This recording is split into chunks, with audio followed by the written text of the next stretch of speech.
اور اپنا جسم موڑ کر کمرے میں آ گیا۔ سامنے کمرے کا اکلوتا دروازہ تھا جو بند تھا۔ اسے باہر سے دوڑتے قدموں کی آوازیں سنائی دے رہی تھی۔ شاید ان لوگوں کو اس کے واش روم سے فرار ہونے کا علم ہو گیا تھا۔ دوڑتے بھاگتے قدموں کی آوازیں سن کر سلیمان تیزی سے آگے بڑھا اور شمالی دیوار کے پاس پڑی ہوئی ایک الماری کی آڑ میں ہو گیا۔ اس سے باہر سے تیز آوازیں سنائی دے رہی تھی۔ دیکھو وہ یہی کہیں ہوگا، اس عمارت کا گیٹ بند ہے، وہ عمارت سے باہر نہیں جا سکتا۔ باہر سے ایک چیختی ہوئی آواز سنائی دی، پھر اسے دروازوں کے باہر قدموں کی آوازیں سنائی دی۔ ان سب کمروں کو دیکھو، وہ کارنر سے کود کر نیچے ہی آیا ہوگا۔ کارنرز پر اس کی قدموں کا نشانہ ہے۔ ان کمروں کے سوا اور وہ کہیں نہیں جا سکتا۔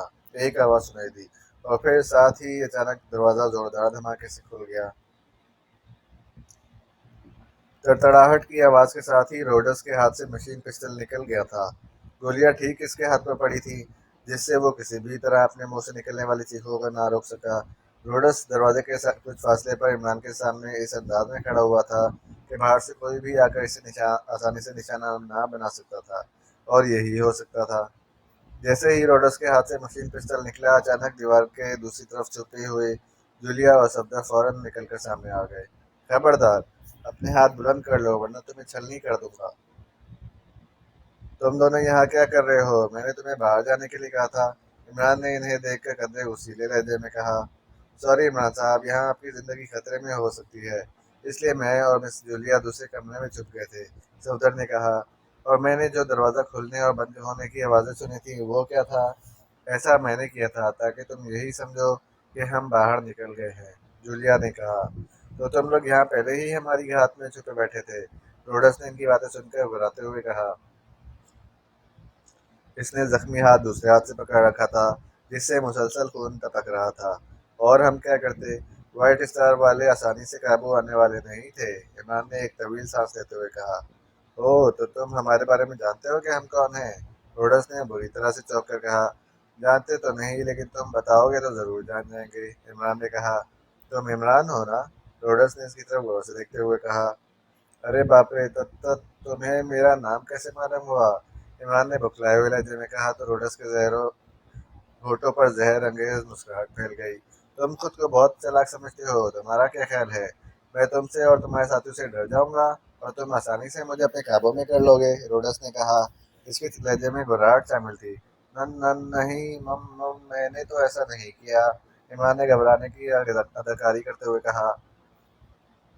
وائٹ اسٹار کے ایجنٹ تمہاری طرح مسخرے نہیں ہیں عمران، ہم اپنے اور مشن کی بقا کے لیے کسی کی جان لے بھی سکتے ہیں اور وقت آنے پر اپنی جانیں دے بھی سکتے ہیں، روڈس نے کہا۔ نہ نہ، میری جان مت لینا، بے شک حال لے لینا، میں تو یہاں ایسے ہی گھومنے پھرنے آ گیا تھا۔ ان دونوں کا پتہ نہیں یہ کون ہے اور کہاں سے آئے ہیں، تمہارے سامنے انہوں نے خود ہی اقرار کیا ہے کہ یہ دوسرے کمرے میں چھپے ہوئے تھے۔ تم بے شک انہیں گولیاں مار دو۔ ارے مگر تم انہیں کیسے مارو گے؟ تمہارا ہاتھ تو زخمی ہے۔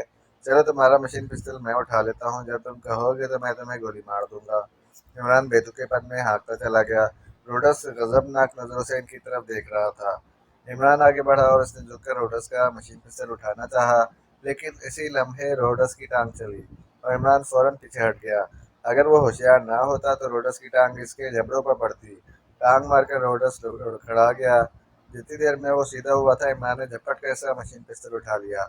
اب میرے پاس بھی مشین پسٹل ہے، ان دونوں سے نہیں ڈرتے تو مجھ سے ہی ڈر جاؤ، عمران نے کہا۔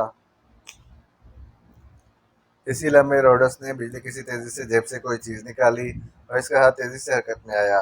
ہوا میں ایک چمک سی لہرائی۔ عمران اور اس کے ساتھی بھی کچھ سمجھ ہی نہ پائے تھے کہ اچانک روڈس نے ایک لمبی چھلانگ لگائی اور عمران کے اوپر سے گزرتا چلا گیا۔ دوسری طرف گرتے ہی وہ تیزی سے اٹھا اور عمران کے حکم میں موجود کھلی ہوئی کھڑکی کی طرف بڑھا۔ ارے ارے روکو اسے، ارے، عمران نے بوکھلا کر کہا۔ اس نے مڑ کر روڈس پر چھلانگ لگائی، لیکن روڈس تو جیسے چلاوا بنا ہوا تھا، اس نے اٹھتے ہی کھڑکی کے باہر چھلانگ لگا دی تھی۔ دوسرے لمحے وہ کھڑکی سے نکل گیا۔ عمران تیزی سے کھڑکی پر جھپٹا اور پھر کھڑکی سے باہر دیکھنے لگا۔ روڈس 7ویں منزل سے کودا تھا۔ وہ ہوا میں بری طرح سے ہاتھ پیر مارتا ہوا نیچے گرا چلا جا رہا تھا، البتہ اس کی گردن اوپر اٹھی ہوئی تھی اور اس کے چہرے پر طنزیہ مسکراہٹ تھی، جیسے وہ عمران کی بے چارگی پر ہنس رہا ہو۔ نیچے پختہ سڑک تھی، ہونا تو یہ چاہیے تھا کہ وہ سیدھا سڑک پر گرتا اور اس کے اعضاء بکھر جاتے، لیکن اسی لمحے سائیڈوں سے چاروں افراد نکلے اور انہوں نے برق رفتاری سے ایک جال سا پھیلا لیا۔ اس جال کے سرے ان چار افراد کے ہاتھوں میں تھے۔ وہ جال لے کر عین اس جگہ آ گئے جہاں سے روڈس نیچے آ رہا تھا۔ روڈس اس جال پر گرا، جال پر گرتے ہی وہ اچھلا اور پھر جیسے ہی وہ دوبارہ جال پر گرا، چاروں افراد نے نہایت تیزی سے اسے پکڑا اور جال اس پر لپیٹنا شروع کر دیا۔ گڈ شو، عمران کے منہ سے بے اختیار نکلا۔ عمران صاحب، اچانک صفدر نے کہا تو عمران مڑ کر اس کی طرف دیکھنے لگا۔ صفدر اور جولیا زمین پر گرے ہوئے میک براؤن پر جھکے ہوئے تھے۔ میک براؤن کو دیکھ کر عمران بری طرح سے چونک پڑا۔ میک براؤن کے پہلو میں ایک خنجر گھسا ہوا تھا اور اس کے ارد گرد خون کا تالاب بنتا جا رہا تھا۔ اوہ، تو روڈس نے اسے خنجر مارا تھا؟ عمران نے ہونٹ چباتے ہوئے کہا اور تیزی سے میک براؤن کے پاس آ گیا۔ اس نے جھک کر میک براؤن کی گردن پر دو انگلیاں رکھی، پھر اس نے اس کی سانس دیکھی اور پھر وہ ایک طویل سانس لیتا ہوا اٹھ کھڑا ہو گیا۔ یہ ہلاک ہو چکا ہے، عمران نے کہا۔ ہاں، خنجر ٹھیک اس کے دل میں مارا گیا ہے۔ خدا کی پناہ، یہ لوگ اس قدر تیز اور خطرناک ہوں گے، مجھے تو ابھی تک اپنی آنکھوں پر یقین نہیں آ رہا۔ اس نے جس تیزی سے جیب سے خنجر نکالا اور اسے مار کر خود اچھل کر کھڑکی کی طرف گیا تھا، مجھے تو یوں لگا تھا جیسے بس بجلی سی کون گئی ہو۔ صفدر نے حیرت بھرے لہجے میں کہا، تو کیا میں نے جب ان کے بارے میں بتایا تھا تب تمہیں میری بات کا یقین نہیں آیا تھا؟ عمران نے منہ بنا کر کہا، ایسی بات نہیں، ہم تو وہیں اکیلا نہیں چھوڑنا چاہتے تھے۔ جولیا نے کہا، کیوں، میں دودھ پیتا بچہ ہوں کیا؟ عمران نے طنزیہ لہجے میں کہا، آپ نے ان خطرناک ایجنٹوں کے بارے میں جو کچھ بتایا تھا اس سے ہمیں خدشہ ہو رہا تھا کہ کہیں یہ آپ کو نقصان نہ پہنچا دے، اس لیے ہم یہیں رک گئے تھے۔ صفدر نے قدرے شرمندہ سے لہجے میں کہا، بالکل بالکل ٹھیک کیا ہے تم نے صفدر یار جنگ بہادر، یہ نقصان اور ہر خطرے سے بچانے کے لیے تم سب ہی ہر وقت میرے ساتھ ہوتے۔ تمہاری اس بہادری یا تمہارے اس احسان پر میں تمہیں کیا انعام دوں، تالیاں بجاؤں یا صرف ویل ڈن کہنے سے کام چل جائے گا؟ عمران کے لہجے میں تنزیہ طنز تھا۔ اب ہم پر اتنا طنز کرنے کی ضرورت نہیں ہے، سمجھے؟ ہم تمہاری بھلائی کے لیے یہاں رکے تھے، تمہیں بھلائی پسند نہیں ہے تو آئندہ ہم اس کے بارے میں سوچیں گے بھی نہیں۔ جولیا نے ناگواری سے کہا، واہ، کیا خوب بھلائی ہے، بھلائی بھلائی میں ایک مجرم کو خنجر مار کر ہلاک کر دیا گیا اور دوسرا تمہاری آنکھوں کے سامنے ساتویں منزل سے کھڑکی سے باہر کود گیا۔ مجھے پہلے سے ہی اس بات کا خطرہ تھا کہ وہ تمہیں یہاں دیکھ کر بھڑک سکتے ہیں، ہم سے بچنے بلکہ ہمارے قابو میں آنے کی بجائے یہ موت کو ہی ترجیح دینے والے ایجنٹ تھے، اور وہی ہوا۔ عمران نے کہا اور اسی لمحے اس کے سیل فون کی گھنٹی بج اٹھی۔ لو، لگتا ہے دوسرا بھی گیا کام سے، اب ان کی لاشوں پر بیٹھ کر ڈھول پیٹتے رہو۔ عمران نے جیب سے سیل فون نکال کر اسکرین پر خاور کا نام دیکھتے ہوئے کہا، ساتھ ہی اسی نے ریسیونگ بٹن پریس کیا اور سیل فون کان سے لگا لیا۔ عمران بول رہا ہوں، عمران نے سنجیدہ لہجے میں کہا۔ عمران صاحب، ہم نے اسے جال میں قابو کر لیا تھا، لیکن اس کے دانتوں میں سائنائڈ زہر بھرا کیپسول تھا۔ جال میں آتے ہی اس نے تیزی سے منہ چلایا اور ہلاک ہو گیا۔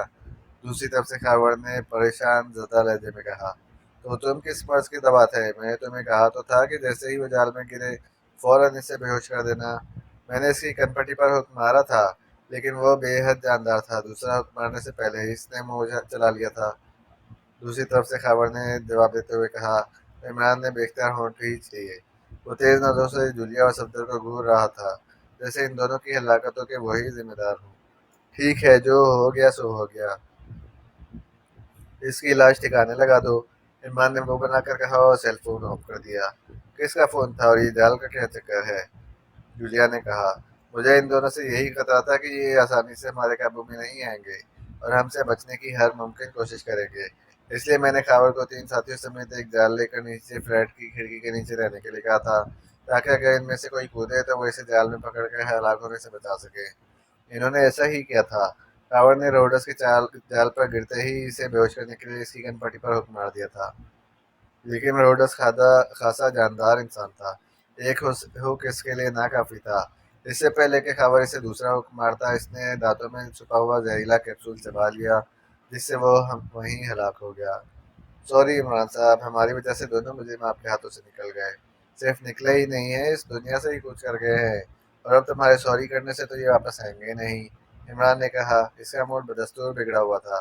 پھر بھی عمران، غلطی ہماری ہے، ہمیں تمہاری بات مان لینی چاہیے تھی، اس لیے میں بھی تم سے سوری کرتی ہوں۔ جولیا نے کہا، واہ واہ، اسے کہتے ہیں یک نہ شد دو شد، بھینس نے بین بجائی نہیں اور گائے نے گانا بھی شروع کر دیا۔ عمران نے کہا، یہ کیا مثال ہوئی؟